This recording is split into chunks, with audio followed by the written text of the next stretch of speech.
Bienvenue à Un peu de crime dans ton café, le café où on parle de crime en prenant un bon café. Je suis votre animatrice Catherine et aujourd'hui, je prends un café avec ma meilleure, la charmante Audrey. Comment ça va, Audrey? Ça va, je suis avec toi. Et on boit dans nos tasses, ben toi t'as ta tasse d'Éric Bruno, la Oui. mienne est en display dans ma bibliothèque chez nous, no joke. Oh, Oh! ben, je suis contente. Comme ça, s'il vient chez nous, un jour, il va l'avoir! Je sais pas pourquoi il viendrait chez nous un jour. Il est Ça perdu. serait le fun! Est-ce que je peux utiliser votre téléphone? Je suis perdue. Mon Dieu! Absolument! Voulez-vous que je vous fasse une tarte à la lime, Éric Bruno? Je viens d'apprendre à en faire. Voulez-vous jouer avec mes enfants?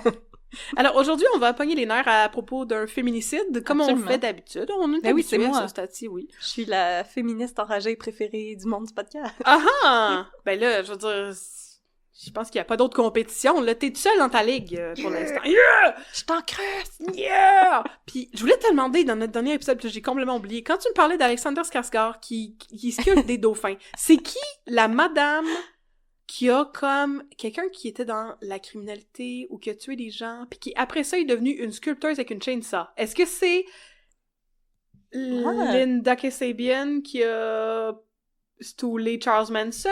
Est-ce que c'est Patty Hearst? Est-ce que c'est... T'as-tu déjà entendu parler de ça? Ok, quelqu'un qui était devenu une sculpteuse à la chainsaw. C'était ça sa vie après, qu'elle soit partie de l'œil du public. Je pense que c'est peut-être Linda Kasabian. Peut-être. En tout cas. Écoute, moi, j'approuve de ça. Oui, moi aussi. C'est un bon Fait qu'aujourd'hui, chemin de vie. avant que tu nous parles d'un féminicide, et peut-être d'une chainsaw, je vais vous parler d'un... Non, je vais vous parler d'un café. Je vais vous recommander un endroit qui nous a été recommandé par une auditrice. Fait qu'aujourd'hui, je vous parle du... Ok, ça a un nom, je m'excuse, ça a un nom terrible. Je suis vraiment désolée, mais ça a l'air d'un endroit charmant. Ça s'appelle le Saint-JJH Café, qui est situé sur la rue Evelyne à Montréal. C'est un petit café vraiment charmant, où ils ont des beaux petits cafés de micro-torréfacteurs. Non, mais il y a du café à boire sur place, du café à acheter. Ils servent du thé Camellia sinensis. C'est un bel endroit convivial pour aller prendre un petit café, une petite consommation avec des amis. Et ils ont aussi des pâtisseries, des crêpes qui sont faites maison. Et des affaires incroyables, comme des sodas italiens. Ouh! Ah, ça, c'est le fun, le soda italien! Voilà. Fait que, on vous recommande d'aller, si ça vous tente, de faire un petit tour sur la rue Evelyne à Montréal. D'aller faire un petit tour au Saint-JJH Café. Puis comme, s'il vous plaît, le Saint-JJH Café, changez votre nom. Qu'est-ce que c'est ça? Je m'en vais au JJH Café en écoutant du ZZ Top. Ah, Saint-JJH Café. Mais c'est le Saint-JJH Café. JJH Café. En tout cas, ça se dit vraiment mal. Mais on vous remercie beaucoup pour la recommandation, chère auditrice, qui nous a envoyé ça. Et on espère que tous nos auditeurs et auditrices vont apprécier le Saint-JJH Café. Alors maintenant, tu peux nous parler d'un féminicide terrible et je vais boire mon café bye. Maintenant, je vais vous faire pogner les nerfs. Alors, bonjour les auditaristes de Un peu de crime dans ton café. Tout d'abord, je tenais à vous remercier pour la réception de l'épisode sur Gisèle Pellico. Vous avez été nombreuses à nous écrire et pour dire que vous avez beaucoup aimé l'épisode et il y a même des gens qui ont reach across the aisle. Donc, des hommes qui nous ont dit qu'ils aimaient pas beaucoup ça quand on pognait les nerfs après les féminicides et qu'on disait comme « Ah, nous, on irait se perdre dans le bois avec un ours », qui se sentaient un petit peu pas bien avec ça et finalement, en écoutant cet épisode-là, ils ont fait comme « Ah oui, non, je viens de comprendre ». Ah, ok. J'avais jamais entendu l'expression reach across the aisle. Oui, c'est de faire des compromis avec une personne qui pense pas comme toi. Ah, bon. Fait que, voilà, vous nous avez écrit pour dire comme, oui, vous m'avez comme éclairé là-dessus et j'ai comme compris que c'est pas moi le problème et voilà. Donc, je tiens à vous saluer. C'est quand même important de step out de notre chambre d'écho et de comprendre la réalité des autres. Oui. C'est un très beau geste. Et aussi, mon compteur de personnes qui se séparent après avoir écouté nos épisodes arrête pas de monter. Je sais. Fait que je viens on être est la comme divorceuse le contraire du Québec. de Indian matchmaking. Oui. Je suis comme le contraire de ton père, ma mère. On est Québécois divorce maker. Ouais. Oui. Mais garde, c'est ça. Fait que explique pourquoi les gens se séparent après avoir écouté notre podcast. C'est pas parce qu'on est tellement charmante, pis comme tout le monde est comme « Ah, je veux quitter ma femme pour vous. » Non, c'est... C'est pas pantoute ça! Non, en fait, c'est des femmes... Même pas Éric Bruno. Ouais, mais il y a Kim Lévesque, ce qui est comme un excellent match. Je sais, c'est une joke qu'on pourrait pas rivaliser avec elle. Non. Mais non, en fait, c'est beaucoup des femmes qui nous écrivent pour dire que notre podcast les aide à comme prendre conscience d'une situation dans laquelle elles sont et elles décident de s'extirper de la dite situation. Mm-hmm. Je suis pas en train de dire comme « Ah, j'aime tellement ça, j'arrête pas de briser des couples! » Non, je suis contente de venir en aide à des femmes qui peuvent maintenant aller vers une vie plus saine. Oui! Et j'espère que vous avez justement trouvé de la sécurité et tout l'amour que vous méritez. Mm-hmm. Et ben aujourd'hui, je vais continuer de parler de féminicides terribles parce que souvent au Québec, les féminicides, ce sont des statistiques et ça m'écœure parce que c'est pas des chiffres qu'on a perdus, c'est des personnes souvent incroyables, des personnes qui avaient des familles, des amis, des collègues, et on n'a pas le droit d'oublier ces femmes-là, on n'a pas le droit de se dire comme « Ah ben, la violence conjugale, hein, c'est donc ben plate ». Faut voir la violence conjugale pour ce que c'est-à-dire le microcosme du macrocosme de la société patriarcale qui donne à certaines personnes des droits sur d'autres personnes. C'est-à-dire donc ben plate, mais d'une manière très défaitiste et décourageante. Voilà. Voilà. Alors, aujourd'hui, je vais vous parler du féminicide de Josiane Arguin, qui est particulièrement choquant. Je vous en avertis tout de suite. Donc, naturellement, au niveau de mes avertissements, mais c'est féminicide et violence conjugale. Mes sources, des articles qui sont parus dans la presse et un épisode de la très importante série « Femme, je te tue ». Mm-hmm. Alors, Catherine, si t'es prête, je vais mettre un peu de crime dans ton café. Yes, sir. Alors, partie 1. Josiane est partie. En juillet 2018, Josiane Arguin et son conjoint Simon Brindamour quittent Montréal en direction de Lévis pour visiter la famille d'Arguin dans le cadre du Festival d'été de Québec. Puisque le couple avait commencé à se fréquenter en août 2017, Josiane et Simon comptent en profiter pour célébrer leur anniversaire de rencontre. Josiane est au 7e ciel. À sa tante Ginette, de qui elle est très proche, Josiane avait confié, peu de temps après avoir rencontré Simon, que c'était le bon, qu'il serait le père de son enfant. Mais la famille de Josiane voit les choses d'un autre œil. Gaétane, la mère de Josiane, trouve Simon contrôlant et peu sympathique.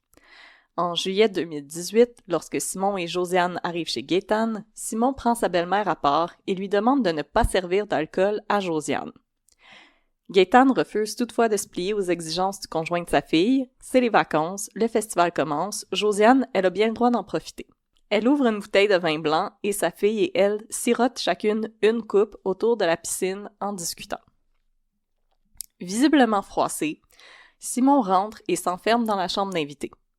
Un peu plus tard, Josiane informe sa mère qu'elle et Simon vont souper ensemble dans le Vieux-Québec pour fêter leur première année ensemble. Simon va toutefois sortir de la chambre avec ses bagages et ceux de Josiane. Il déclare à sa belle-mère que ce soir, Josiane et lui vont dormir dans un hôtel à Québec et il quitte sans un mot de plus. Quelques heures plus tard, Gaétane apprend par texto que finalement, le couple est rentré chez lui à Montréal. C'est la dernière fois qu'elle va voir sa fille. Malgré leur divorce, Josiane demeure très proche de ses parents. Elle les appelle régulièrement pour jaser de tout et de rien. Toutefois, à la fin du mois d'août 2018, les parents de Josiane sont sans nouvelles de leur fille. Ce n'est que le 7 septembre 2018 que Denis Arguin, le papa de Josiane, reçoit un texto des plus inquiétants de Simon Brindamour. Lui et Josiane auraient eu une chicane, au terme de laquelle la femme de 34 ans aurait quitté le domicile en état d'ébriété avec toutes les économies du couple. Pardon? Qui était où tes économies dans un pot maçon? C'est ça, moi je suis comme mes économies, présentement je sais même pas sont où. sont à la banque. Mes économies sont dans un CELI, je peux pas partir avec. Ils sont dans un autre endroit. C'est pas de l'argent matériel. Non, c'est ça. Gaétane est sous le choc. De partir ainsi sur une dérape, ça ne ressemble pas du tout à sa fille. Sans perdre de temps, elle se rend à Montréal avec Ginette, sa sœur, et des photos de Josiane. Puisque Simon leur dit que sa conjointe était en crise au moment de quitter le domicile, Gaétane et Ginette font le tour des bars et des SAQ situés à proximité du domicile du couple. Simon et des membres de sa famille se joignent également aux efforts de recherche. Par contre, le comportement de Simon élève de gros soupçons du côté de la famille de Josiane. À plusieurs reprises, il envoie des textos à son beau-père pour se plaindre de Josiane, qui aurait eu des comportements erratiques peu de temps avant sa disparition. D'abord, il confie à Denis que Josiane ne prenait plus ses médicaments. Il dit aussi s'inquiéter de la disparition de sa conjointe en raison de nouvelles drogues qu'on voit aux nouvelles. Là, je le cite. « Je sais qu'elle en a déjà fait dans l'Ouest canadien et j'ai vu ses yeux quand elle m'en a parlé et j'ai peur de la perdre. » À son beau-père, le portrait qu'il dresse de Josiane cadre peu avec celui de sa fille posée qui excellait à l'école, jouait du violon et aimait voyager. Il y avait une Josiane calme et posée qui te demande si tu l'aimes et une stressée, désobligeante, narcissique et jalouse du temps que je passais à m'occuper du terrain. Je l'ai vu mentir à tout un chacun. Malgré tout... Son père a dit ça? Non, Simon textait ça à son beau-père. C'est quoi exactement les médicaments qu'elle prenait? C'était pourquoi? Le problème, c'est que j'ai jamais eu de confirmation de quoi que ce soit dans les articles et dans la série. Ouais. Simon disait qu'elle était bipolaire. Mais j'ai pas de confirmation de diagnostic. J'ai comme l'impression que ses parents auraient été au courant. C'est ça. Puis, surtout si elle était proche d'eux. C'est ça. Puis je me dis que peut-être qu'effectivement elle prenait des antidépresseurs. Peut-être. Mais j'ai pas eu de confirmation là-dessus, fait que c'est pour ça que je veux comme pas m'aventurer trop là-dessus. Puis aussi, concernant la consommation... C'est les opioïdes? J'ai pas eu de confirmation non plus qu'elle était une utilisatrice. J'ai pas vu de confirmation non plus qu'elle avait un problème d'alcool. Mais il faisait référence à la crise des opioïdes? Oui. C'est ça, dans l'Ouest canadien, ok. C'est ça. Fait que je ne sais pas si Josiane avait un problème de consommation, que ce soit du côté des drogues ou de l'alcool.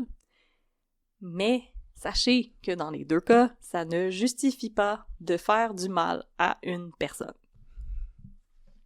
Mais non, tu parles d'une explication. Fait que vous allez voir avec ce qui s'en vient. Ok, je sais que c'est pas à toi qu'il faut que je dise ça. Non, mais je l'haïs déjà, là. Monsieur Brin d'amour. C'est pas Josiane. J'ai rien contre Josiane. C'est lui qui... Oui. Il est comme un gros... ils ont un shortage de rouge au Home Depot tellement qu'il est un gros drapeau rouge, là. Oui, ok. Malgré tout, Simon continue d'espérer que sa blonde va bientôt rentrer à la maison. Je vais juste la voir pour la prendre dans mes bras pour lui dire que tout va bien aller. Finalement, c'était le 15 septembre 2018 que Simon se rend à la police pour signaler la disparition de Josiane. Donc, ça fait déjà 2 semaines. Partie 2. Une mère C. En octobre, malgré les efforts combinés de la famille Arguin et du SPVM, on n'a toujours aucune trace de Josiane.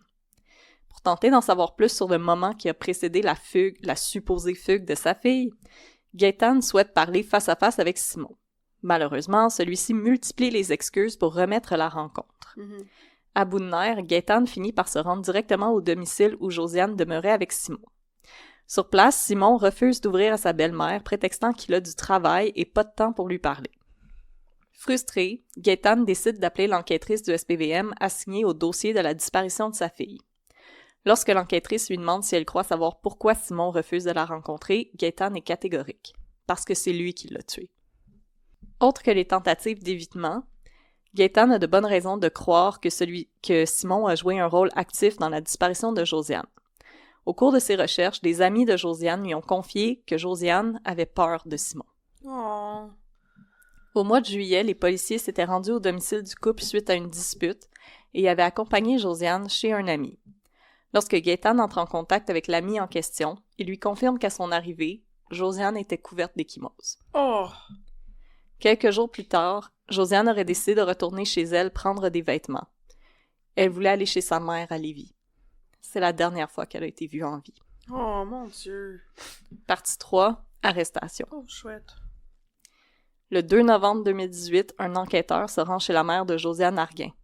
À son arrivée, il pose la main sur l'épaule de la dame et lui dit « Madame, c'est plus une enquête pour une disparition, c'est une enquête pour meurtre. » Le 1er novembre 2018, 2 mois après la disparition de Josiane Arguin, Simon Brindamour se rend au policier après avoir fait des aveux par texto à Sandra Côté, son ex et la mère de ses 3 enfants.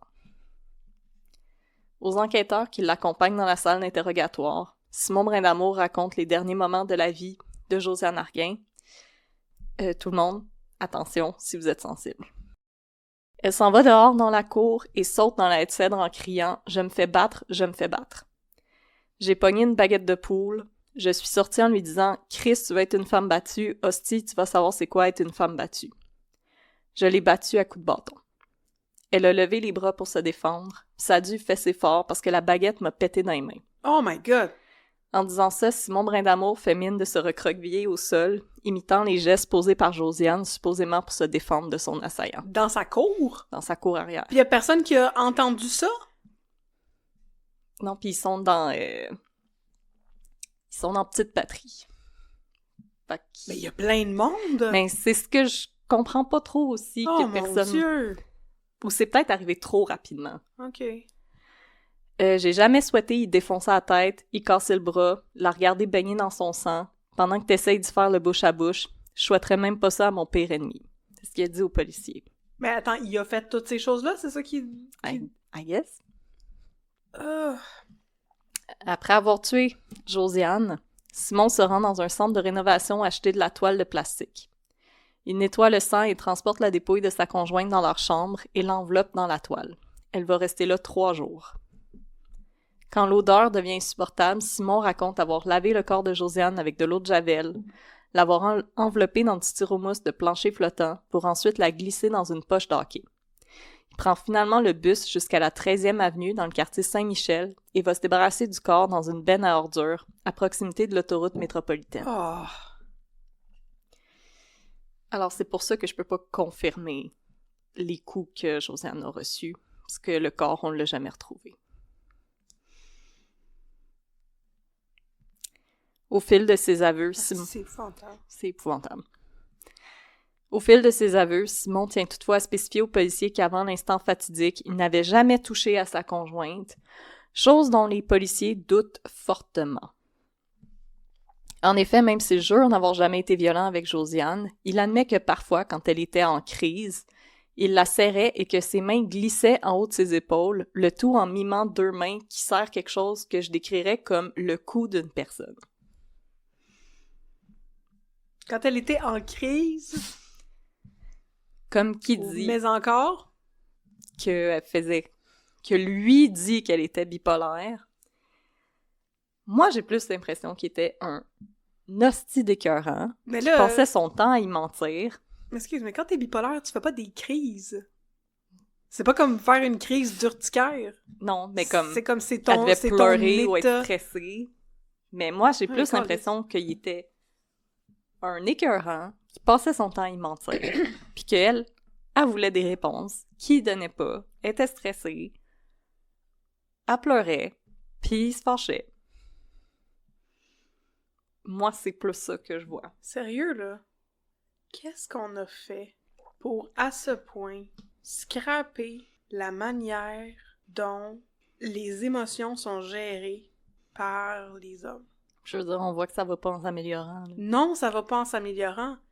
Comme... Ben, ça va pas en s'améliorant, puis c'est tellement épouvantable, parce qu'il me semble qu'on a fait tellement un saut, là, tu sais, un progrès depuis le temps où est-ce que la santé mentale n'existait pas. Tu sais, c'est exactement. Comme avant les années comme 50, 60, tu sais, la thérapie, c'était pas quelque chose qui était accessible à comme à n'importe qui. Tu sais, la santé mentale, ça existait pas. Là, on a ouvert la porte à ça, mais là, qu'est-ce qu'on a fait pour que dans la conception de la masculinité, de la virilité, la gestion des émotions soit aussi déficiente, là?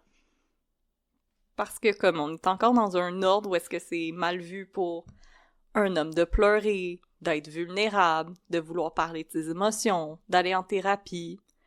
De parler avec ses amis. Les hommes n'ont pas d'amis. Pas dans ce sens-là, non. Comme Mais là... toi pis moi, là, ayez des amis, on en parle souvent. Brin d'amour confie toutefois aux policiers que Josiane avait souvent dit à leurs amis qu'il était un batteur de femmes. Wow, OK. Et qu'elle bâtissait un dossier contre lui. Mm-hmm. Il ignore cependant ce qu'il se trouvait dans ce dossier ou l'endroit où celui-ci pourrait se trouver. Le résident de Montréal, âgé de 37 ans, fait face à 2 chefs d'accusation, soit meurtre au 2e degré et outrage à un cadavre. Mm-hmm. Partie 4. Un chauffeur silencieux. C'est vrai que c'est pas mal l'outrage à un cadavre que de se débarrasser d'un cadavre dans une poche de hockey. C'est épouvantable, c'est tellement inhumain. Oui. Indigne. Ben oui. Pis... Ça enlève tout, justement, toute la dignité qui est possible autour de la mort. Ben ça empêche aussi la famille de pouvoir se recueillir, d'avoir un dernier moment. Mm-hmm. Le procès de Simon Brindamour pour le meurtre de sa conjointe Josiane Arguin débute à Montréal le 16 septembre 2020. Il est présidé par la juge Hélène Di Salvio et la couronne est représentée par les maîtres Karine Brabant et Louis Boutillier. Si vous êtes le genre à prendre des notes, Hélène Di Salvio, on l'a vu à plusieurs reprises, elle a souvent été avocate dans des cas de violence conjugale et violence sexuelle. Pour vrai? Je m'en rappelais pas de son nom du tout. Oui. Pourtant, elle a pas un nom commun. Non, c'était la juge dans l'affaire de Marlène Chalfoun. Ah oui, pour vrai? Wow, OK. Et elle va être avocate dans un cas que je vais bientôt vous présenter. Oh! Le corps de Josiane Arguin n'ayant jamais été retrouvé, la couronne fait face à un défi de taille pour prouver que Simon Brindamour a bel et bien tué sa conjointe. Mm-hmm. Leur preuve principale repose sur les aveux que l'accusé a fait par texto et ceux qu'il a fait à la police lorsqu'il s'est lui-même livré le 1er novembre 2018. En plus de faire témoigner le père et la mère de Josiane Arguin, la couronne appelle Danny Charbonneau, un entrepreneur en construction qui était le patron de Simon Brindamour au moment des faits. Selon Charbonneau, Brindamour l'aurait appelé très tôt, le 1er septembre 2018, pour lui demander de lui trouver un chauffeur silencieux.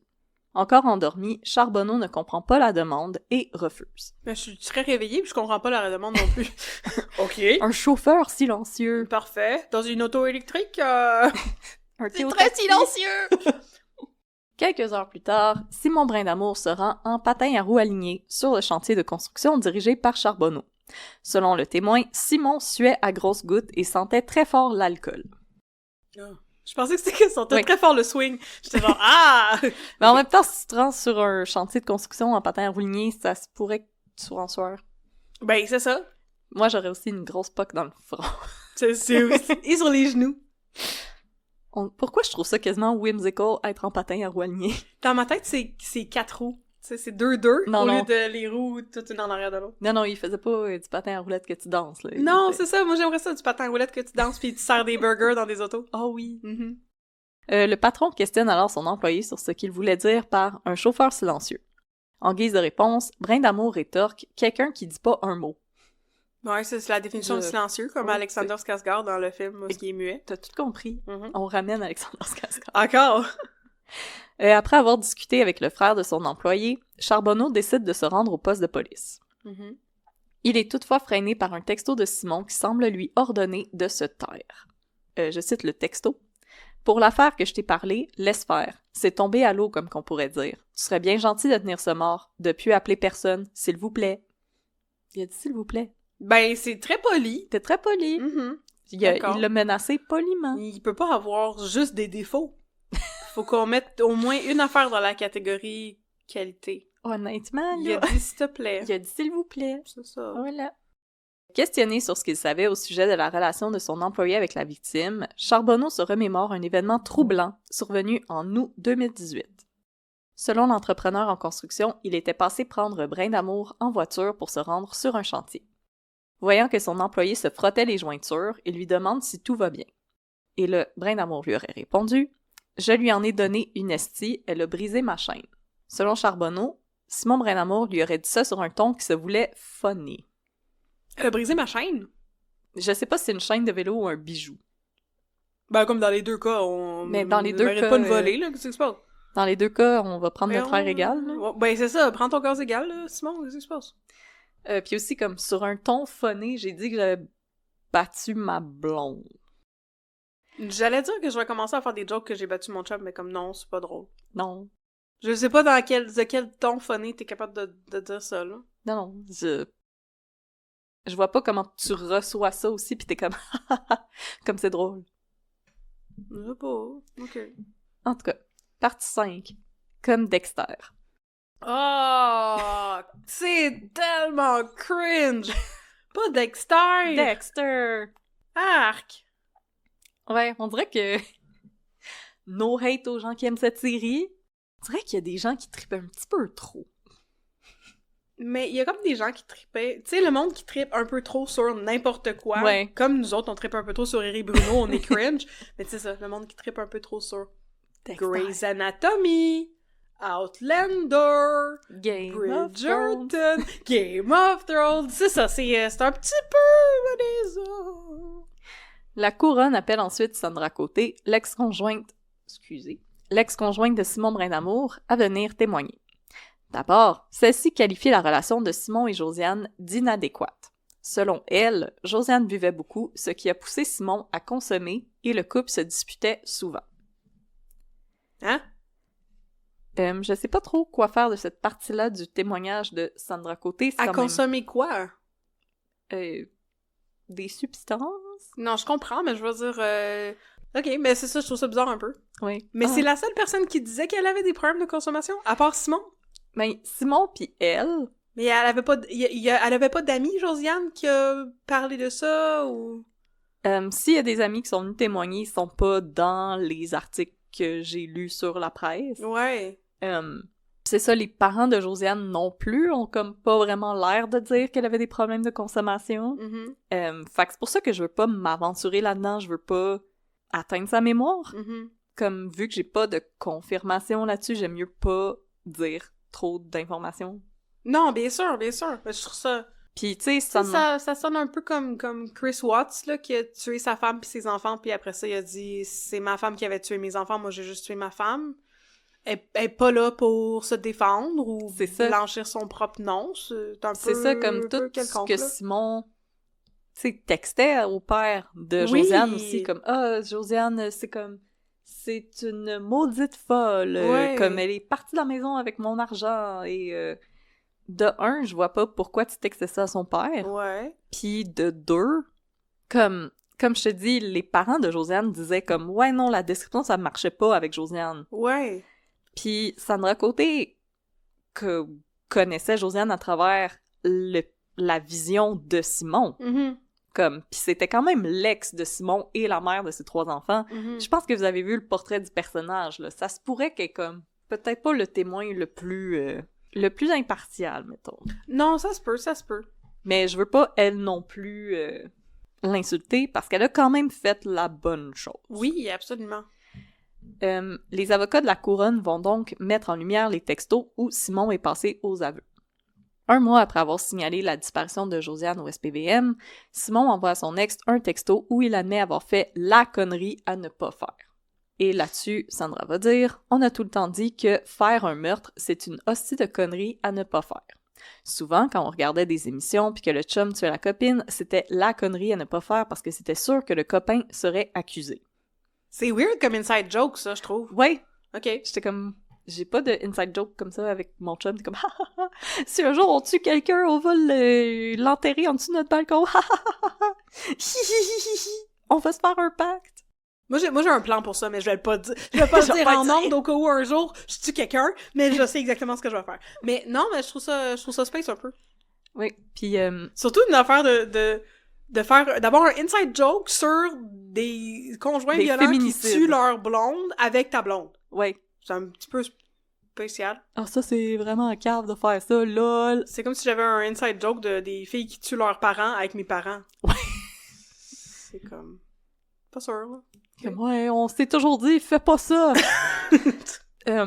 Ouais, non, si tu regardes une émission de True Crime pis c'est comme, ouais, hein, faut pas faire ça, hein! Je me questionne un peu sur tes valeurs. Faut-tu vraiment que tu vois des gens se faire arrêter pour te rappeler comme, ah ouais, non, faut pas faire ça! C'est comme moi, là, je regarde, là. du monde qui vole l'argent, puis là, après, ils se font arrêter, puis je suis comme, oh oui, faut pas braquer des banques. Mais comme, j'ai hâte de savoir, comme d'habitude, ma question, c'est quoi son esti de problème? Fait que j'ai hâte d'en savoir un peu plus. Est-ce qu'on va en savoir plus sur c'est quoi son esti de problème à Simon? Son avocat va tenter de dire c'est quoi son esti de problème. Ah, ok. J'aimerais donc ça qu'il soit straightforward pis qu'il soit comme... Mon client est un chien sale. Non, mais... pas ça, mais je veux dire qu'il explique... je sais pas. Je pense que je suis trop à la recherche... D'une explication. D'une explication. Ce qui est une affaire humaine en soi. Oui. Mais... Tu sais, non pas que ça atténue quoi que ce soit. Non pas que ça justifie quoi que ce soit, mais juste une explication. Non, c'est la différence entre comprendre puis excuser. Oui. C'est comme, on t'excuse pas, on veut juste comprendre. Oui. Mais il y en a jamais un qui va arriver puis dire comme « Je déteste les femmes! » Non, mais c'est la même affaire qu'on avait avec l'histoire de Dominique et Gisèle Pellico, là. Oui. C'était comme une épouvantable enfance qu'il avait eue, mais je voyais pas en quoi ça expliquait ce qu'il avait fait à sa femme. Puis je trouvais... À la limite, je suis vraiment désolée, là, de dire ça, c'est vraiment étrange comme statement. Statement étrange. La fois où est-ce que j'ai fait une histoire, puis que j'ai lu une défense, puis que j'étais comme « Ah oui, ça explique », c'était Mario Bastien qui a tué Alexandre Livernoche. Parce que c'était un jeune homme qui, quand il était un enfant, s'était fait agresser, et lui-même est devenu quelqu'un qui voulait agresser des enfants. Puis j'étais comme « Ok, ben ça, c'est pas mal 1 + 1 fait 2. » T'sais. Ah oui. Ça a plus de sens que, justement, Dominique Pellico qui disait « Ah, j'ai été victime de tout plein de ces vices. » qui était pas lié à droguer quelqu'un et prendre des photos de cette personne, et tu sais, c'est comme... Ouais. Dans ma tête, ça n'expliquait pas, fait que, ouais, j'aimerais ça, qu'il y ait une explication. Ouais, ben, malheureusement, il va pas vraiment en avoir une. Ah! M'excuse! Ouais. Va me chercher plus de café, bye. Non, ok, vas-y. Va me chercher du café après. Toujours via des textos, Simon confie à son ex s'être acheté du temps en comptant de la marde aux policiers. On dirait qu'ils comprennent pas. Puis là, ils écoutaient des documentaires de True Crime ensemble. Oui. Ils comprennent pas que c'est tout illégal de faire ça. Ben, oui. Mais ils comprennent pas que tout ce que t'écris sur ton cell, là, la police peut y avoir accès. Oui, même si tu le délites. Tu l'as pas écrit sur une feuille de papier puis pitché dans le feu après, là. Comme... Je veux pas vous donner des idées, mais faites ça. C'est comme, je vais pas vous donner des idées, là, mais comme... Pigeon voyageur. Après, tu prends le pigeon, tu crisses dans un arbre. C'est pas ça! Pitch au thé, va dans l'autre pigeon! T'es calisse! Va loin! Toujours en texto. J'en reviens pas d'avoir scrappé ma vie à ce point-là. Une belle connerie qui va me coûter cher. Dude, t'as tué quelqu'un! Oui. L'autre personne, sa vie n'est plus! Oui. Voyons donc. Comme... Arrête d'essayer de faire pitié, là. C'est correct si ça te coûte cher. Oui, tu l'as mérité. La valeur d'une vie, elle est très élevée. Oui. Ben voyons donc. Puis les textos de Simon deviennent de plus en plus étranges. Il mentionne à plusieurs reprises une clique de Québec qui lui voudrait du mal. Est-ce qu'on parle ici de la famille de ta victime qui venait de Québec? Oh, mon Dieu! Excusez, hey, je suis trop dans mon ancien cas de la gare centrale. Là. Dans ma tête, j'étais comme « Le crime organisé? Non. La CIA? » Ok, non. Non, je pense qu'il est juste comme la petite clique de Québec. Selon moi, c'est qu'il parle de la famille de Josiane. Sandra décide donc de se rendre chez son ex pour le confronter. C'est là qu'il lui aurait décrit en détail le meurtre de Josiane Arguin, survenu le 1er septembre 2018 et qui aurait lieu suite à une querelle au sujet des finances du couple. Moi, je serais pas allée le confronter, je serais allée voir la police, je sais pas, j'aurais eu peur pour ma vie. Si tu penses qu'il a fait ça pour vrai, tu vas aller en sa présence, là. Mais je sais pas si vu que c'était son ex, elle le connaissait puis elle savait comment agir avec lui. Mais... Ou peut-être qu'elle voulait plus d'informations avant d'aller à la police, genre confirmer que c'était pas comme des textos pour niaiser, même si je vois pas pourquoi quelqu'un texterait ça à quelqu'un juste pour niaiser. Mais c'est la job de la police, ça. Ouais, d'aller vérifier la véracité des choses. Mais en tout cas... Il faut bien qu'ils travaillent, hein? Mais elle a fini... C'est une job qui travaille beaucoup, la police. Elle va faire la bonne chose. Bon. Bravo, Sandra. Selon le récit que Simon livre à son ex, Josiane se serait enfuie de la maison par la cour arrière en hurlant qu'elle était une femme battue. Là, je m'excuse, je répète un petit peu ce que j'ai dit plus tôt. Sandra, dans son témoignage, va dire « Il dit qu'il a commencé à la frapper avec la baguette de poule dans la cour et qu'il l'a traînée en dedans pour la finir à coups de batte de baseball en lui disant « Chris, tu ne scraperas plus la vie de personne. » Ensuite, il raconte à son ex avoir lavé le corps de Josiane avant de l'emballer dans du plastique comme dans Dexter. Dexter tuait les personnes méchantes, mon cher Simon. Il m'a dit qu'après 8 jours, il s'est débarrassé du corps dans un sac de hockey. La baguette de poule, il l'a jetée dans les poubelles et le bâton de baseball dans un camion de gens qui recyclent les métaux. Toujours selon Sandra Côté, Simon lui aurait confié avoir été étonné que personne ne se rende compte qu'il se promenait avec un cadavre dans un autobus. Puis, Simon... Oh mon Dieu, ça fait froid dans le dos, ça? Oui. Ah, excuse-moi, je pensais qu'il était allé dans l'auto, là. Non, il a pris l'autobus. Oh! OK. Oh! Mais en même temps, moi, je confronterais pas quelqu'un qui a comme une grosse poche de hockey qui sent pas bon. Pis comme Simon Brin d'Amour a de l'air de quelqu'un qui est pas tout là. Ouais, pis je trouve ça justifié sur le fait que selon ses propres aveux, il lui aurait dit « Tu gâcheras plus la vie à personne ». Peut-être qu'il avait l'impression, comme Dexter, qu'il était en train d'attaquer une personne pas fine. Mais je comprends pas d'où vient cette perception-là. Mais tu sais, les hommes violents vont souvent se poser en victime pour justifier leurs méfaits. C'est peut-être plus ça. Puis c'est la chose qui rend ça vraiment difficile pour les victimes de se rendre auprès des ressources pour les aider parce que les hommes violents souvent vont beaucoup se victimiser. Ça fait en sorte que tu as de la misère à te voir toi-même comme étant une victime. Mm-hmm. Parce que beaucoup, tu sais, les hommes violents, par exemple, c'est comme « Ah, si tu me quittes, je vais me suicider. Si tu me quittes, je vais me faire du mal. Mm-hmm. » Puis comme « Ah, là, c'est parce que comme t'es tellement gossante avec tes questions, t'es tellement ci, t'es tellement ça, que j'ai pas le choix d'agir comme ça. Parce que, tu sais, regarde comment tu me traites, regarde qu'est-ce que tu me fais, regarde qu'est-ce que tu me fais subir, regarde comment je me sens à cause de toi. » Fait que, tu sais, c'est beaucoup de gaslighting qui fait en sorte que ta victime, éventuellement, elle pense qu'elle est l'agresseur dans la situation. Ouais, effectivement. Puis aussi que, comme il a mentionné à la police, que Josiane, elle aurait dit à des amis que Simon était violent avec lui, mais comme quand il dit... comme Dexter, je pense que lui, il pense plus au côté comme que Dexter, il met des bâches au moment de commettre ses meurtres pour comme ramasser. Je pense pas qu'il avait poussé la psychologie jusque-là, mais comme, tu sais, je pense que lui, il voulait justement comme se protéger, puis je pense que ce qui l'a fait tiquer, c'est qu'elle est sortie dehors puis qu'elle a commencé à hurler, puis qu'il voulait qu'elle arrête de crier. Oh mon Dieu, pauvre elle. Puis moi, c'est comme mon impression.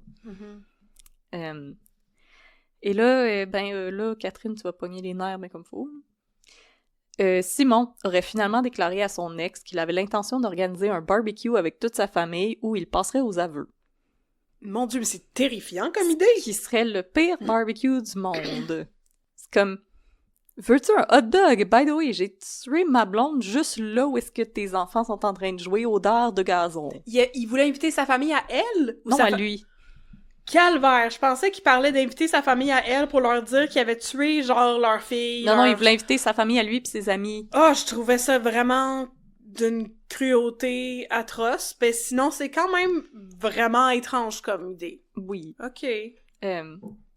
Donc, il voulait organiser un barbecue où il aurait l'occasion d'expliquer à ses proches que, puis là je le cite, « Des fois, un cerveau humain, ça craque, qu'on peut faire des niaiseries. » Non! Non! Il y a tellement de niveaux, il y a tellement de moments où est-ce que tu peux arrêter ton geste, Tu sais, je pense que c'est aussi comme, tu l'as battu à coups de baguette de poule. Je pense pas qu'un coup, c'est suffisant. Ben non, puis il a changé d'arme. Quand il a cassé la baguette de poule, il l'a battu avec un bat en aluminium. Ça, il l'a pas dit aux policiers, et ça, les policiers l'ont appris avec Sandra Côté. Simon, lui, il a pas dit pour le bat de baseball. Mais c'est toute la préméditation, là. Son corps a été là pendant plusieurs jours avant qu'il le transporte. Il est allé acheter des affaires pour le transporter ici. Puis le nettoyer. C'est pas juste comme « Oups, il y a un accident ». Je comprends pas. Je comprends ce que tu me dis, que comme il essaye de se victimiser, mais je comprends pas comment tu peux Ah, puis je t'ai pas... croire à ça. Je t'ai pas fait son témoignage encore. Oh boy, ok. Je sais pas si c'est nécessaire de mentionner que le barbecue n'a jamais eu lieu. Ben ouais, j'espère bien. Sandra Côté s'est alors rendue à la police, mais elle a décidé de ne pas tout leur confier, voulant laisser la chance à Simon de se rendre par lui-même. Quelques jours plus tard, voyant que Simon ne l'avait toujours pas fait, elle va retourner au poste de police et dévoiler tous les détails de leur conversation. Partie 6, un cerveau qui craque. La preuve de la couronne est close, c'est au tour de la défense de dévoiler sa preuve. L'avocat de Simon Brindamour, maître Maxime Raymond, s'adresse au jury pour leur annoncer que son client entend témoigner pour expliquer, tant bien que mal, ce qui s'est passé. Oh boy, ok. Ouais. Maître Raymond prévient toutefois que son client ne sera pas capable d'expliquer les événements. Le cerveau humain, c'est quelque chose de complexe. Ce sont des réseaux de tissus, des matières grises, mais parfois un cerveau, ça craque. Malheureusement, c'est ce qui est arrivé le 1er septembre 2018. Un cerveau a craqué, un cerveau n'a pas fonctionné adéquatement. Pardon? Utilisez pas cette excuse-là à votre travail. Selon l'avocat, un cocktail d'ingrédients a provoqué un réel court-circuit dans l'esprit et le cerveau de son client. À l'époque, le couple vivait d'importants problèmes financiers et avait une consommation déraisonnable d'alcool et de drogue, dont des drogues dures. Ces éléments se seraient conjugués avec le comportement de violence, de dénigrement et de crise de la part de Josiane Arguin pour provoquer un effet sur Simon Brindamour. La thèse de la défense est que c'est dans ce contexte particulier que l'accusé en est venu à tuer sa conjointe. Le 15 octobre 2020, Simon Brindamour prend place à la barre des témoins. D'emblée, il affirme « Je ne sais pas pourquoi, je ne sais pas comment, ce que je sais, c'est que je ne voulais pas la tuer ». Brindamour raconte au jury que le matin du 1er septembre, il a reçu plusieurs coups de sa conjointe alors qu'il n'avait rien fait. Agité, la femme de 34 ans aurait glissé en se rendant dans la cuisine et se serait cogné la tête sur le bord du four. Ok. Je suis très confuse et alarmée, là. Moi, c'est la fameuse affaire de, comme, un œil au beurre noir. Oui, Ouais. oui, je me suis pognée dans le cadre de porte, là. Ouais, c'est une porte d'armoire. Là, pour le citer, elle est à terre, elle crie « Tu m'as frappé, tu m'as frappé ». J'ai pris une chaise pour la tenir à distance en lui disant que je l'ai pas touchée. Josiane aurait alors tenté de quitter la maison, mais Simon l'aurait poursuivie, la convainquant de revenir pour soigner la plaie qu'elle a à la tempe. Tandis que son conjoint tente de la soigner, Josiane aurait recommencé à le frapper. Elle finit par le repousser et prend la fuite en hurlant « Je suis une femme battue ». Elle se rend dans la cour arrière de leur résidence du quartier Huntsic, c'était Huntsic, pas Petite Batterie, et tente de grimper dans la haie de cèdre. Je m'en allais l'aider, je me fais tasser, pousser, heurter. Selon Brindamour, à ce moment, il aurait figé.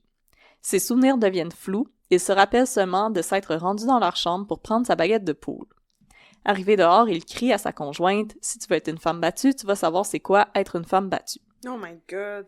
Il l'ignore ce qu'il y a quelqu'un qui veut être une femme battue, qu'est-ce que c'est ça? Non, c'est pas dans mes plans de vie. Pauvre madame. Il ignore ce qui l'a poussé à s'emparer de la baguette de billard. Je peux pas présumer, possiblement que je voulais la frapper avec, mais je voulais sûrement pas ce qui est arrivé. Sûrement pour lui donner une coupe de coups, sans plus, j'ai pas de précision. Mais ça se fait pas quand même, là? Non. OK. Comme il y a... Je sais pas, là, mon conjoint pis moi, on s'est déjà disputé pis j'ai pas été attraper un objet contondant, là. C'est comme mon cerveau se rend pas là. Ben, je vois pas en quoi c'est une défense non plus. Non. Je suis comme, OK, mais même si une personne t'attaque, ouais, t'as pas le droit de la tuer. Puis comme, il arrête pas de dire comme, non, c'est elle qui me donnait des coups, c'est elle qui me donnait des coups. OK, mais comme, t'as pas le droit de la tuer, là. Ta vie était pas en danger, monsieur, là. C'est ça, sauf si ta vie est en danger. Oui, mais comme... si tu te fais kidnapper par des méchants cambrioleurs. Mais là, c'est comme une chicane. C'est pas ça. OK. J'ai hâte de voir s'il va y avoir un psychiatre quelconque. Ah, il s'en vient. Ah, cool, OK. Une fois revenu à lui, il voit Josiane accroupie près de la haie de cèdre. À ce moment, elle est encore en vie, mais du sang coule de sa bouche. L'accusé décide de prendre sa conjointe dans ses bras pour la ramener à l'intérieur. Sauf qu'au moment de pénétrer dans le domicile, il se prend les pieds et tombe à la renverse. Josiane a heurté le sol comme un arbre tombe dans la forêt. Simon constate alors que Josiane est en détresse respiratoire. Paniqué, il lui fait le bouche à bouche, mais il est trop tard, Josiane ne respire plus. Toujours selon l'accusé, il aurait passé les 3 jours suivants à tâter le pouls de sa conjointe, espérant que celle-ci était juste dans le coma. Ben, quand t'es dans le coma, ton cœur, il bat pareil, là. Oui, exactement. Puis la personne respire. Ouais. Comme on voit le ventre monter. Ça peut pas arrêter et spontanément reprendre le cœur, là. Non, c'est pas vraiment comme ça que ça fonctionne. Ah bon, ok. Puis aussi comme les yeux, ils continuent de se promener en dessous des paupières quand t'es dans le coma, là, t'es pas... Peut-être qu'ils savaient juste basically pas c'était quoi le coma. Moi, je pense qu'ils essayent de se trouver des excuses. Ah, peut-être, ouais, aussi. Partie 7. C'est quoi la dissociation? C'est quoi le coma? Il a attrapé le coma. Oh non, il a attrapé le coma! La couronne appelle comme témoin expert le psychiatre Gilles Chamberlain, qui Bon. rejette la thèse défendue par la défense voulant que Simon Brindamour ait fait de la dissociation au moment de tuer sa conjointe.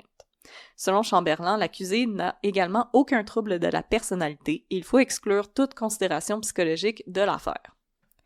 Le psychiatre affirme que même si Brindamour avait eu un épisode de dissociation au moment des faits, cela n'aurait eu aucune incidence sur son jugement ou son intention, puisque la dissociation est un mécanisme qui nous coupe de nos émotions dans un moment difficile. À cet effet, Chamberlain ajoute que la majorité du temps, c'est plutôt les victimes qui vont dissocier.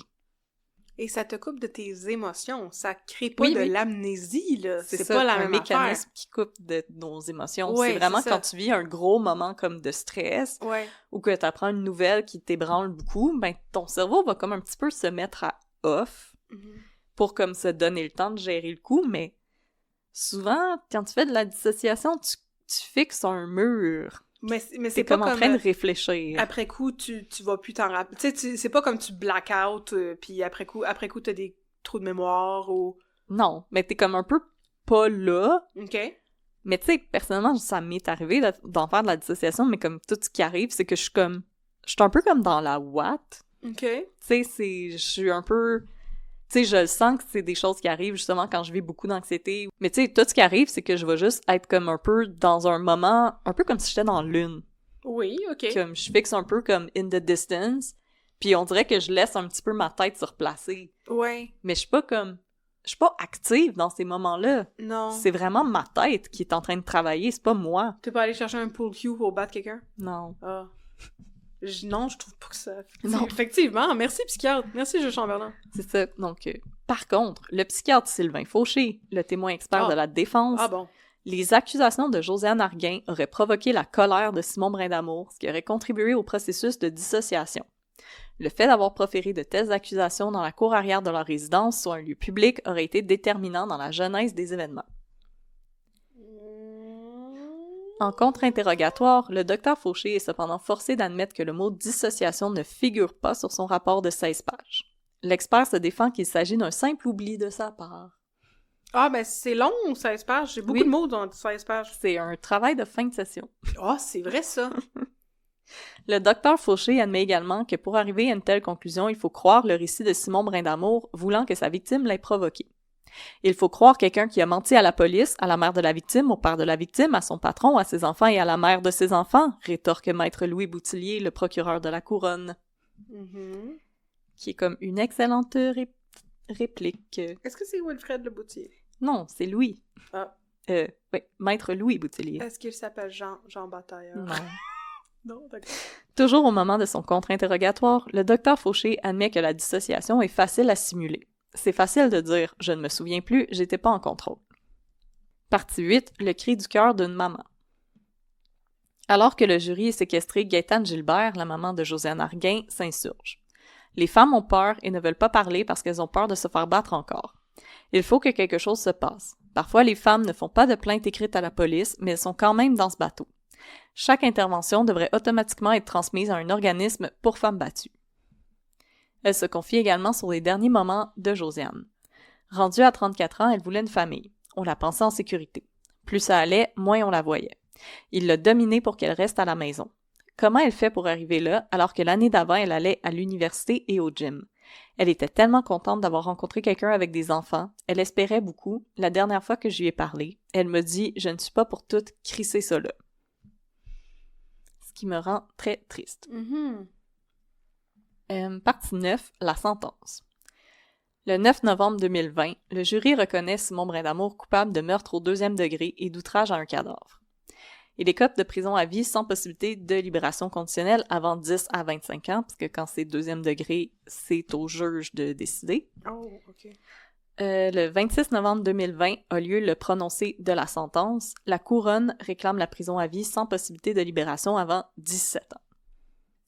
Pour citer maître Catherine Brabant, c'est un mépris total pour la victime. Il a jeté le corps aux ordures, comme si Josiane Arguin n'avait pas d'importance. C'est épouvantable. La vie des femmes victimes de violences conjugales a de l'importance. La société ne tolère pas qu'on les mette aux ordures. Cette image est répugnante. Oui. Je m'excuse, cette phrase-là vient me chercher. Oui, c'est tellement irrespectueux, c'est tellement épouvantable. Ginette, la tante de Josiane, tient également à prendre la parole. C'est un moins que rien qui a menti à tous pour amoindrir son crime en se faisant passer pour une victime de Josiane. Il a sali sa réputation, son caractère, son mode de vie. Est-ce que ça valait la peine de la tuer, de la jeter aux ordures, de priver ses parents, sa famille et ses amis de l'honorer dignement une dernière fois? Puis Simon Brindamour tente de présenter ses excuses. J'ai eu tort d'agir de façon aussi aberrante, incohérente, en fait si stupidement. C'est moi qui ai été le maillon faible de cette histoire et qui vais devoir vivre avec ce geste ignoble sur la conscience pour le reste de ma vie. Je le reconnais, je m'excuse de vous avoir enlevé quelqu'un d'aussi précieux, cet être irremplaçable. Malgré ces beaux mots, Simon Brindamour écope de la prison à vie sans possibilité de libération avant 16 ans. Et malheureusement, le corps de Josiane Arguin n'a jamais été retrouvé. Oh. Ok, c'est comme ça que ça se termine. Hey, je m'excuse, j'en shake. Oh my god. C'est parce que ce gars-là, il avait même pas un casier judiciaire, là. C'était pas une personne connue des autorités, là. C'est pas comme un dangereux criminel. Je la comprends pas, sérieux. Qui a C'est pour ça que mis je une femme au... D'où ça sort? Comme, qu'est-ce qui se passe? Comme... Parce que, tu sais, il y a des... Puis, tu sais, moi, j'aime pas hiérarchiser tout ça, mais... Tu sais, il y a des épisodes de Femmes je te tue que c'est des femmes qui ont été en couple avec des hommes qui étaient en libération conditionnelle, qui avaient des casiers judiciaires. Je suis pas en train de juger les choix de vie de ces femmes-là. Mais tu sais, c'est des hommes qui avaient des feuilles de route, des antécédents de violence conjugale. Puis ici, il y a comme rien. Au procès, ça n'a pas été abordé s'il y avait déjà eu de la violence conjugale entre Simon et Sandra. Ben, c'est ça la question raison pour que je me laquelle ils se pose. sont séparés n'a pas été... Si elle a été dite, elle n'a pas été rapportée. Mais c'est vraiment le fait que ce gars-là, là, du jour au lendemain, il a fait cet acte odieux. Mm-hmm. Il a pas juste tué une femme. Mm-hmm. Il a mis son corps aux poubelles. Mm-hmm. Aux Plusieurs poubelles. jours plus tard. Je trouve que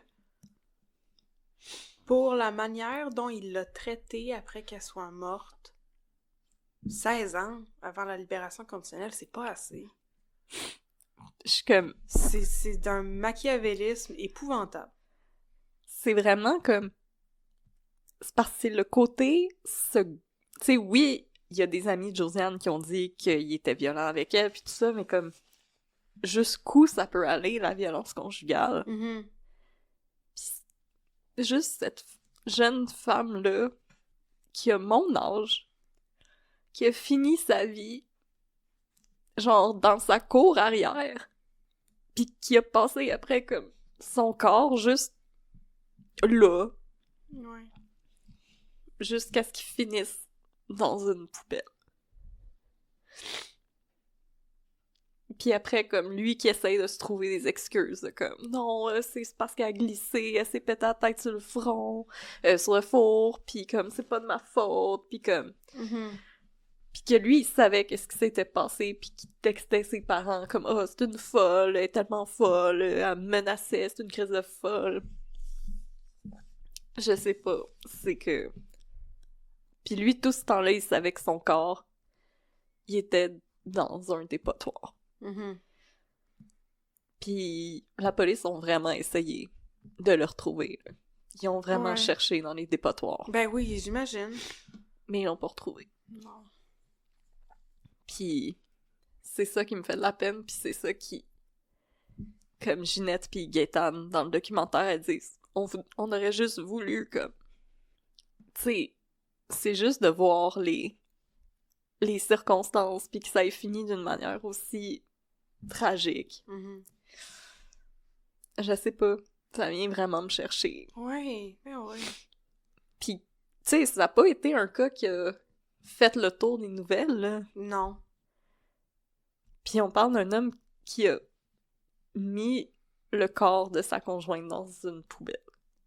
Puis c'est pas digne de notre intérêt. Parce que c'est de la violence conjugale, puis ça rentre dans nos statistiques. Puis ça, c'était en 2018.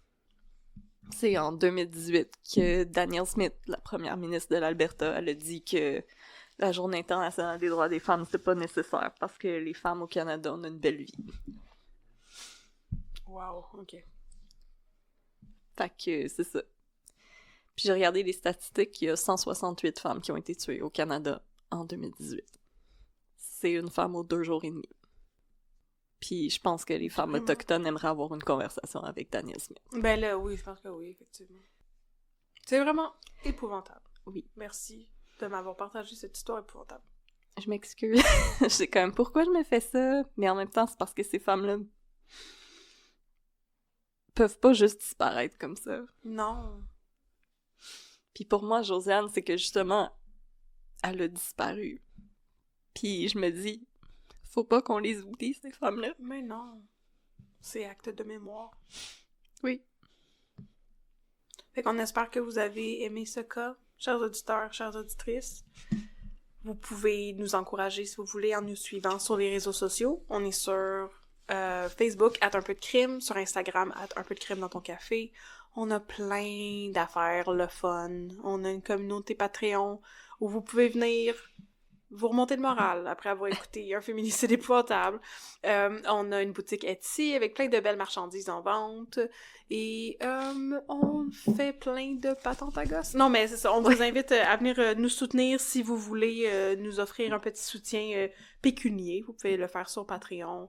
En contrepartie de votre soutien, on offre plein de choses. On a des vidéos bonus, on a des épisodes bonus.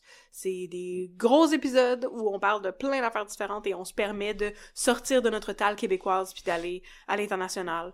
Et on a des rabais aussi sur notre boutique, on a plein d'affaires. Donc on vous invite à aller sur nos réseaux sociaux pour trouver les liens de toutes ces affaires-là.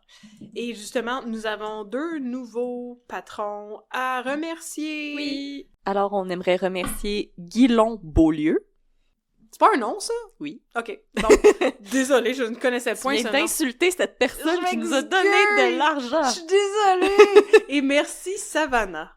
Oui! Yay! Et là, pour terminer, on aime ça se changer les idées à la fin de nos épisodes. Oui. Pour se remonter le moral. Oui. Là, tu veux-tu choisir qu'est-ce que tu veux que je te raconte? Ben, tu m'as dit que t'avais parlé de Musée Eden, puis ouais.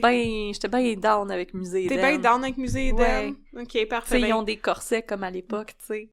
Oui. C'était quelque chose, ça.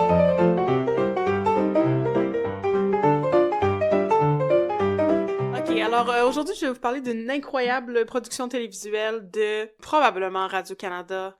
Ouais, parce que qui veut faire des affaires historiques au Québec à part Radio-Canada? En tout cas, pas ben de monde. Et donc, c'est ça, c'était une super incroyable émission de TV qui a été annulée à mi-parcours et qui ont comme... ça coûtait trop cher! Ils ont comme rushé un peu pour la terminer et c'était une série de crimes. Musée Eden, c'est l'histoire du musée Eden. Oui.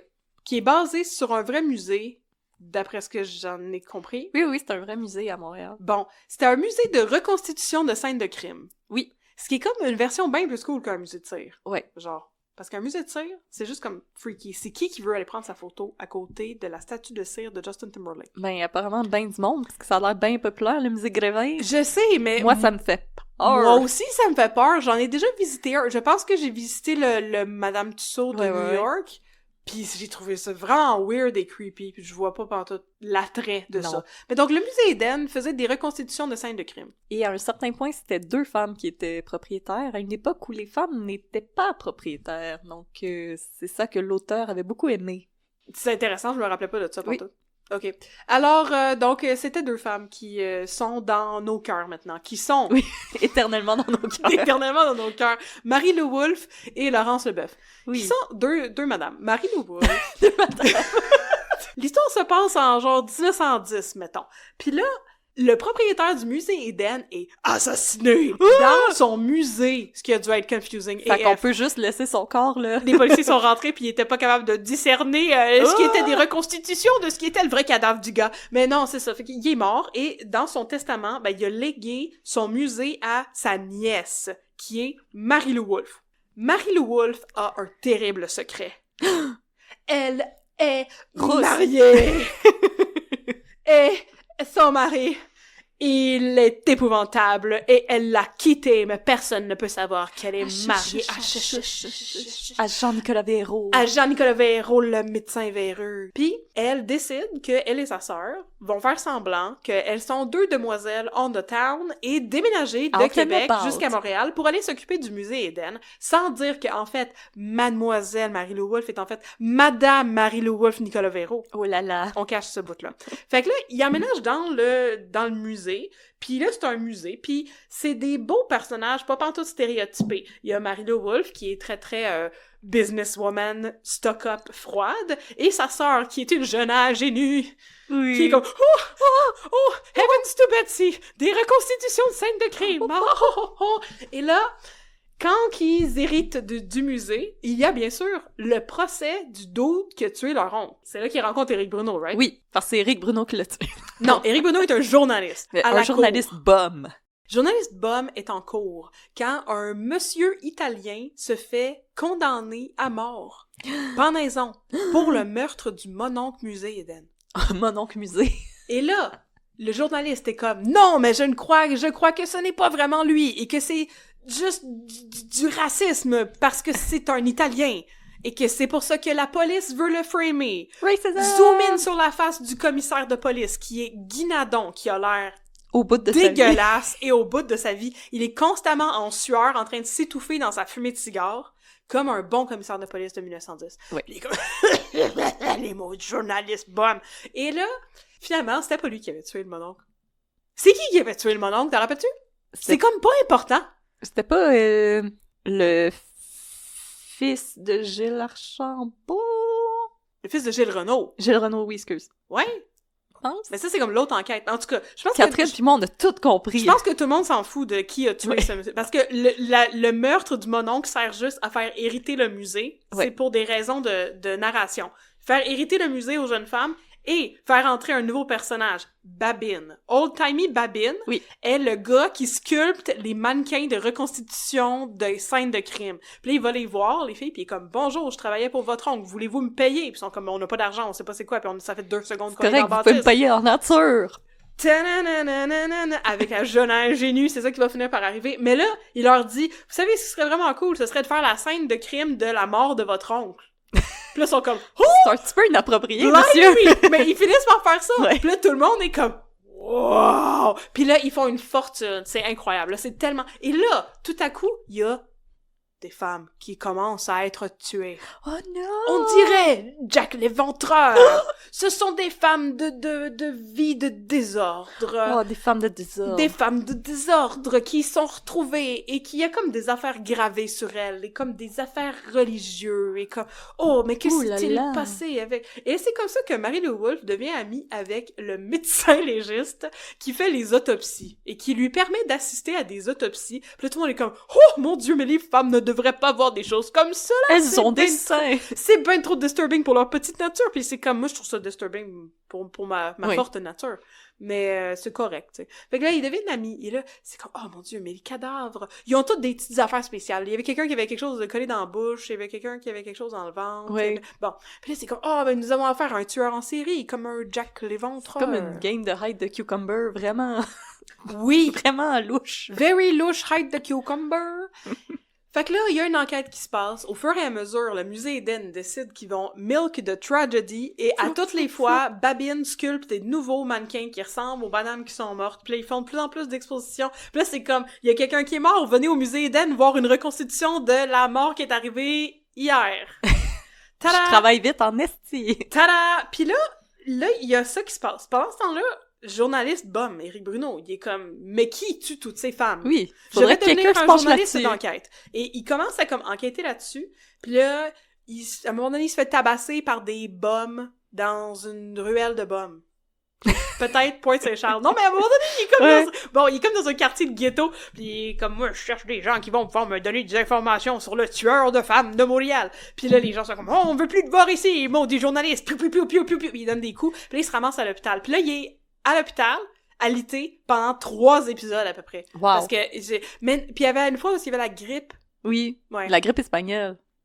Il pogne la grippe espagnole? Ouais, il y avait pas une épidémie de grippe espagnole, là? Jésus banane. Je suis pas sûre, je me rappelle pas de ça. On a vraiment pas compris ce qui se passait Non. dans cette émission. À un moment donné, c'est ça, ils ont comme To cancellé be l'émission fair, parce on que ça parlait coûtait tout le trop long. cher. Puis à la fin, ils ont comme skippé plein de bouts de l'intrigue. Ouais. Le dernier épisode est super précipité, puis on a rien compris de ce qui se passait à la Ouais. finale. On Fait que, sait s'il y a pas quelqu'un si qui c'est veut la nous suite. expliquer c'était quoi l'explication au final, là? Oui, Éric Bruno, est-ce que tu veux venir nous expliquer Musée d'Eden? Mais c'est ça. Mais là, pendant tout ce temps-là, Éric Bruno, il va interviewer plein de gens qui sont comme des suspects pour Jack l'Éventreur, y compris le docteur Thomas Cream, qui était Oui. un Canadien, qui est un vrai suspect pour Jack l'Éventreur, qui est aux États-Unis, puis là, sont comme... C'est comme dans le sketch de Rock et Belles Oreilles, Oui. là, on a simulé New York City à Saint-Georges-de-Beauce. C'est comme, à un moment donné, Éric Bruno, il est dans un train, puis là, tout à coup, il est dans un asile à New York, puis là, il parle avec ce monsieur, dans une scène qui n'est pas sans rappeler Hannibal Lecter et Clarice, qui parlent dans le silence des agneaux. Non, mais c'est vrai, puis il est comme, c'est pas moi qui ai tué les femmes, puis c'est comme, oui, c'est évident que c'est pas toi qui as tué les femmes, t'es dans un asile à New York. Éric Bruno, qu'est-ce que tu crisses? Fait que finalement, toute mauvaise l'enquête piste. tarabiscotée autour de cette histoire tarabiscotée. Non, c'est pas ça que ça veut dire. Tarabiscoté? Ouais! Moi, j'étais C'est comme alambiqué. En tout Moi, cas, j'étais full impressionnée. J'étais comme, mon Dieu. wow! Mais toute cette enquête, finalement, ça se termine par... Éric Bruno se fait kidnapper par le tueur. Car il était trop proche. Il était trop De proche du l'identifier. money. Et le tueur est un monsieur zélé catholique Ouais. qui est le fils d'un docteur creepy. Ouais. Et il essaye de nailler Éric Bruno dans un puits. Qui a des symboles sataniques. Oui. Et ensuite, in extremis, Marie-Lou Wolfe lui sauve la vie. Wow. Ils arrêtent ce gars-là qui est sorti des fesses de l'écrivain de cette série, Ouais. du scénariste. Et ensuite, Babine se marie avec la jeune ingénue. Et ils adoptent une petite fille. Ah oui, ils adoptent une petite fille dont la mère s'est fait tuer dans des circonstances Ouais. terribles. Et dont le meurtre a été recomposé dans le musée Eden. Oui. Un peu tone deaf, Babine. Mais J'avais eux autres comme aussi, il y a oublié ce quelqu'un- bout-là, il y a puis je suis comme, quelqu'un c'est qui vraiment rentre, ton comme- dev. Mais à un moment donné, il y a le tueur qui rentre chez Babine puis qui se bat Oui. avec lui pendant que sa femme elle dort en arrière du rideau. Oui. Ok, c'est ça. Parce qu'il se marie avec Laurence Leboeuf. Ouais. Puis elle dort l'autre bord du C'est le- rideau parce qu'ils vivent dans un 0,5, dans Oui. un grenier.